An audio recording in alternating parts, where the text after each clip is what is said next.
ẹ má bu ẹnu Júù àti kírísítánì wọ́n ń pè bẹ́ẹ̀ ẹ má bu ẹnu o ọlọ́wọ́ bá ní gbogbo àwọn kèfèrí min ahlil kitabi nínú àwọn ahlil kitabu yẹn Júù àti kírísítánì wal mushrikin àtàwọn abọ́gibọ̀pẹ̀ àwọn oníṣẹ̀ṣe àwọn onífá àwọn oníbílẹ̀ ọlọ́wọ́ bá ní fi nari jahannama ọlọ́wọ́ bá ní inú náà ni wọ́n lọ gbogbo ẹni bá kú sínú christianity yìí lọ lè wọ náà ni judaism ẹni bá kú sínú ẹ̀sìn Júù yìí lọ lè wọ náà ni ẹni bá kú sínú ṣẹ̀ṣe ìbọ̀rìṣà ọlọ́wọ́ ní fi nari jahannam ọlọ́wọ́ ní iná jahannama ń retí wọn khalidina fiha tí wọ́n bá dẹ̀ ti wọ́ bẹ̀ wọn ní jáde mọ́ suratul bayyina ayẹlẹ kẹfà suratul bayyina. gbogbo alágbọ́n nǹkan tí àáfàá yìí sọ ẹ wá jẹ́ ká wo inú Quran ká wo nǹkan tó wà ńbẹ̀ ká wá lọ ka tefsir bóyá wọ́n dárúkọ àwọn oníṣẹ̀ṣe àwa ọmọ Yorùbá àwa ọmọ Oòduà bóyá wọ́n dárúkọ wá nínú Quran tí àáfàá yìí tí wọ́n fi sí. Quran chapter 98 verse 6 ó ní dájúdájú àwọn tó ṣàìgbàgbọ́ wọ̀nyí nínú àwọn alikitab àti àwọn ọ̀ṣẹbọ àwọn alikitab òun ni àwọn tá a fún ní tírà àwọn Júù àtàwọn Kristẹni ẹ má gbàgbé Middle East ni gbogbo àwọn ẹni tá à ń sọ yìí ni wọ́n wà wọn ò dá Áfíríkà wọn yóò wà nínú iná wọn máa wà nínú iná táwọn ẹni Christian tí ó bá ti gbàgbọ́ nínú Allah ó máa wọná mo ti ń sọ fún yín pé Allah kò kí ń ṣe Ọlọ́run Olódùmarè torí pé Allah kò kí ń ṣe Yahweh tàwọn Christian ẹni tó bá ti gbàgbọ́ nínú Allah nínú àwọn Júù ó máa wọná nínú àwọn Christian ó máa wọná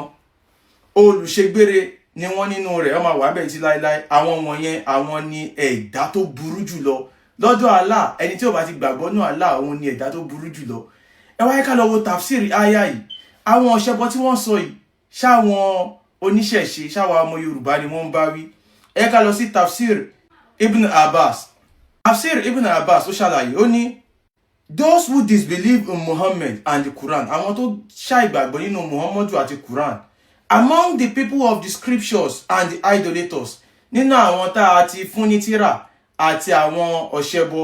that is the idolaters among the people of Mecca àwọn ọ̀ṣẹbọ ará Mecca àwọn ọmọ Lárúbáwá will abide in fire of hell wọ́n máa wà ní inú iná never to die therein or leave it wọn ibẹ̀ wọ́n máa wà Islam wọn ní kúrò bẹ́ẹ̀ they are the worst of created beings àwọn ni ẹ̀dá tó burú jùlọ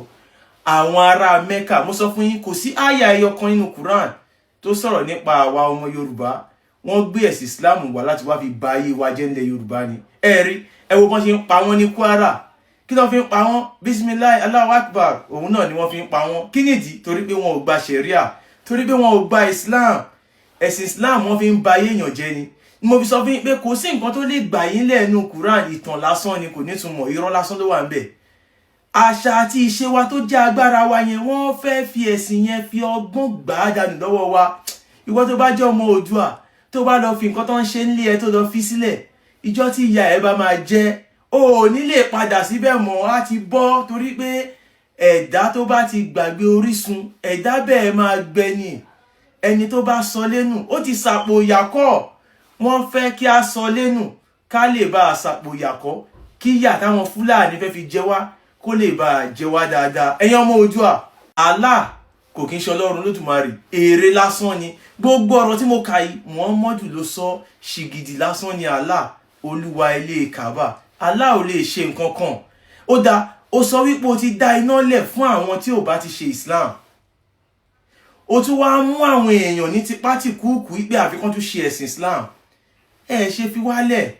ṣe bẹ́ẹ̀ sọ́pá máa wọná ẹ fi wálẹ̀ jẹ́ ká wọná ẹ̀yin èèyàn kò sí iná kankan bí kankan kò sálùjọ náà kankan bí kankan wọ́n fẹ́ fi ọ̀run gba ayé lọ́wọ́ wa ni irọ́ lásán òun ni ẹ̀sìn Islam òkùnkùn bírímù òun ni Allah ìmọ́lẹ̀ ni Ọlọ́run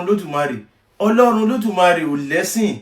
Ọlọ́run Olódùmarè ò ní kèfèrí mo rí fọ́nrán kan tí èèyàn kan ṣe ẹ̀ fún mi tọ́mọ kékeré kan sọ̀rọ̀ bọ̀ mi ò lè dá lóhùn torí pé wọ́n ti brainwash ẹ̀ ó ń sọ fún mi pé Allah sọ́nu Quran pé iná dínà ìdá láyà Islam dájúdájú ẹ̀sìn kan tóun fẹ́ gbà lọ́wọ́ àwọn èèyàn òun náà ní Islam mo wá mìírí mo ní ẹ̀rá àwọn àpọ̀dà tèmi náà bá ń ṣe bàtà táwọn ẹlòmíì náà ń ṣe bàtà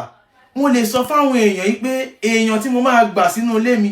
òun ni ẹni tó bá wọ bàtà tí mo ṣe fún ara mi irọ́ lásán ni ẹ̀sìn Islam, òfútù fẹ́ẹ̀tẹ̀, àṣà tí ò ní kán. Allah kò kí ń ṣe Ọlọ́run Olódùmarè. Paracetamol 10 naira ẹyọ méjì